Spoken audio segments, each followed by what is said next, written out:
I gave it a solid effort, but it was not meant to be. I don't enjoy canceling games after I've announced them. This isn't the first time I've done it, or the second time, or the third time, as far as I can remember. But it's never easy. Relatively speaking, though, I feel pretty at ease with this decision. Whenever I started making 1 Week at Flumptys, the biggest motivator for me was just Five Nights at Freddy's 4 hype. Because it was announced and everyone was really excited, like, goodness gracious, Five Nights at Freddy's 3, we thought that was maybe the end, but it turns out there's one more. That's going to be amazing. We need to theorize about what it'll be like. We need to play all the past games again and get ourselves into it. And, you know, it was just a really exciting time. I wanted to kind of join in on that because I like the idea of giving people something to be excited about. And I could, you know, make a new game about something entirely different that no one has ever seen before. Or I could go back and maybe make one more Flumpty game, and people would be excited for that because it's in a universe they've already seen before and they know about and are familiar with. That was my main motivator for 1 Week at Flumptys. I went into it with almost no ideas, and I announced it whenever I'd done almost nothing with it. Like, I thought about waiting longer to announce it because I hadn't done anything with it and I wasn't really sure if I was going to complete it yet. But I got impatient, just being excited about the idea of other people being excited.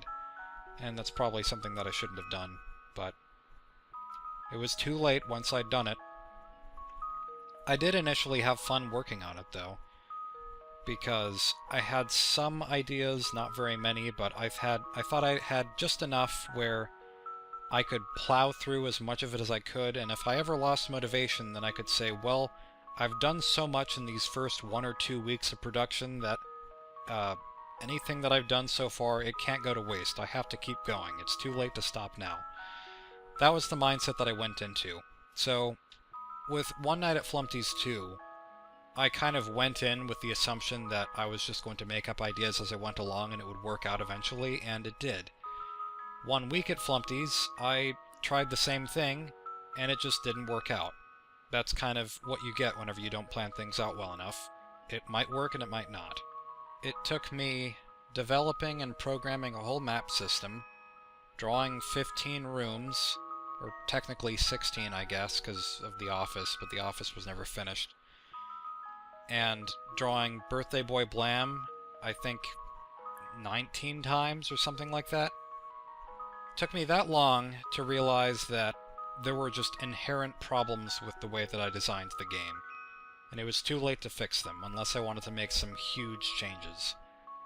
Basically, I designed the game around the ability to be able to move around bits of hallways and turn on these laser beam doors that pretty much act like the vents in Five Nights at Freddy's 3.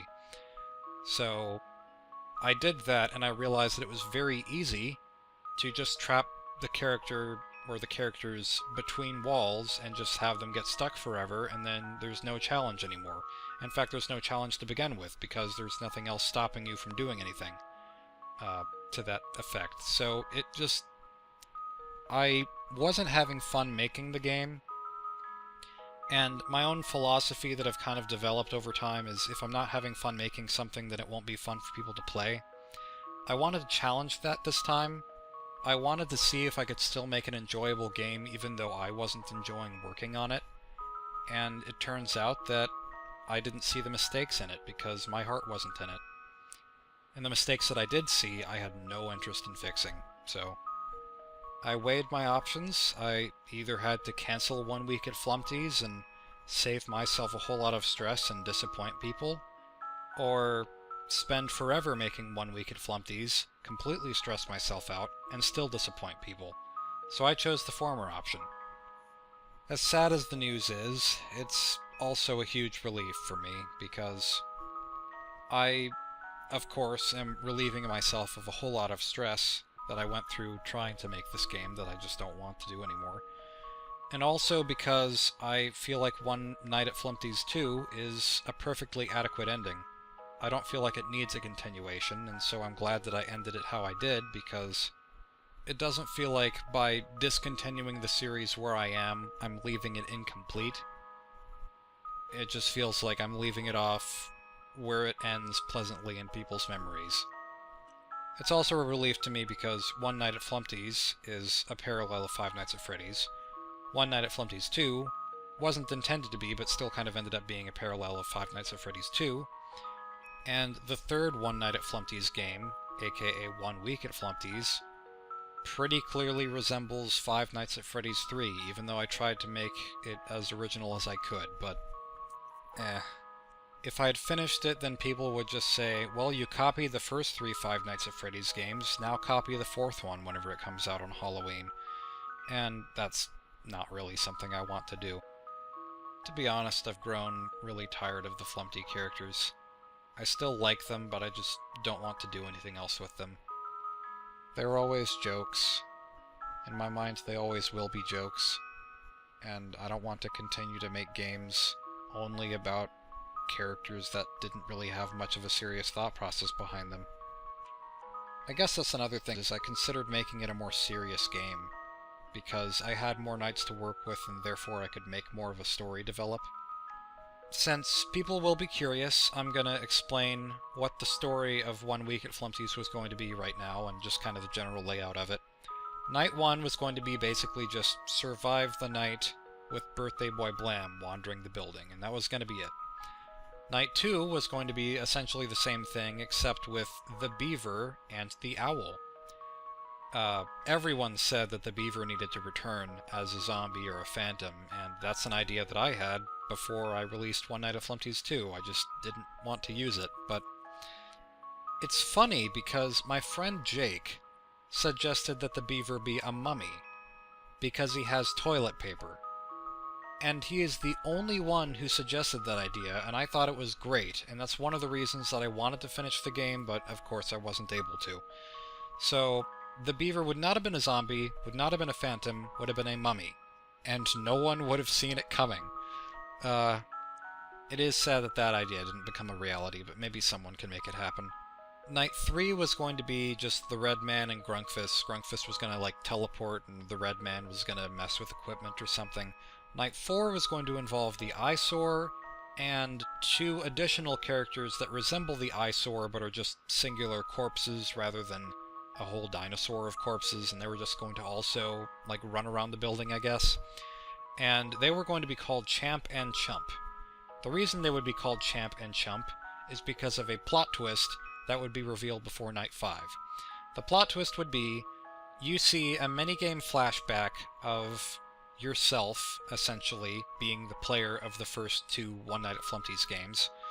And Flumpty is, like, beckoning you to a back room where he says, come and claim your prize and be my best friend. And then once you're lured into that back room, he says, well, in order to be my new best friend, you have to kill your old best friend. Naturally, you would decline this offer because hopefully you're a sane human being. And so, Flumpty kills you both, you are the champ, and he is the chump. Then the question is, who is playing the game? Night 5, Flumpty is the only one active, and I was thinking, like, maybe everything could change in Night 5 and it would be crazy, and the biggest idea I had was having the rooms switch places. Like, you would be able to physically see the rooms that are the same size on the map just switch. But dang, would that have been more interesting to look at than to actually play. So, climactic 5th night where you're surviving Flumpty, and he's really, really scary and whatnot, and then I wanted there to be a 6th night. That wasn't an actual night, it was just kind of a thing where you look in a mirror and realize that you have been Flumpty this whole game. The whole thing took place in your consciousness. Golden Flumpty is your alter ego, and you have been tempted to kill all these innocent people because you thought it was a fun game. But now you have faced your demons and realized your faults. I had a few ideas for an ending. One involved Flumpty just flying away from his problems into an endless oblivion. Another one involved Flumpty killing Golden Flumpty, his alter ego, in some weird, like, boss fight sort of thing, which I didn't know how that was going to work out exactly, but after that he would go back in time and undo everything that he did because he can transcend time and space. Another idea that I had was for his immunity to the plot to be like this contract, and he rips up the contract, and by doing that he's no longer invincible, and so he would go back to all the people that he hurt over the years and have them get their revenge on him, and as a result he would die and become an egg yolk in the ground. And being redeemed, he would fly into the afterlife. I just wanted to have Flumpty fly in one way or another, using the image that I used in the very beginning of the One Night at Flumpty's trailer that I posted whenever I made the first game. I thought it would be kind of a fun way for everything to come full circle. If anyone else wants to make the game and the ending that I could not, feel free. You can make a 1 week at Flumptys if you want. You can make any number of Flumptys fan games. You can make fan art. You can use the music that I made for the One Night at Flumptys games if you want. Like, you have permission to do any of that if you feel like it. I'm just honored that it's come this far, and you're all wonderful people. Thank you for everything. If you are at all worried that this means the end of me making games, that's not the case, because making games is my deepest passion. It's something I care about very greatly, and it's something I don't intend on stopping anytime soon. I don't know what I'll do next. All I know is that it's most likely not going to be Flumpty. But it'll be something. We'll see.